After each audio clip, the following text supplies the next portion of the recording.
Hello guys, welcome back to this channel. In today's tutorial, I'm going to show you how you can get tattoos on Dress to Impress. Okay, let's get into it guys. Here I have joined Dress to Impress, and the first one, you can decide where you want to put your tattoos on. For example, I'm going to put the tattoos on my hands.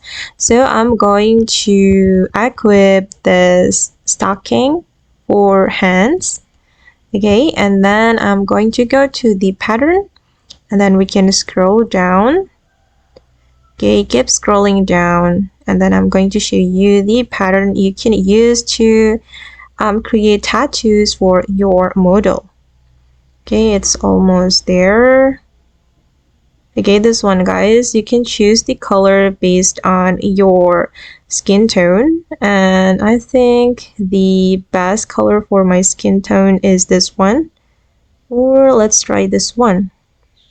Okay, I think this one is more suitable, and as you can see that the tattoos have been applied to my hands. If you want to put the tattoos on your leg, you can use the stocking, and I'm just going to leave it like that. Okay guys, and that's all the way to get tattoos on Dress to Impress. I hope this video will be useful for you. Thank you so much for watching, and bye!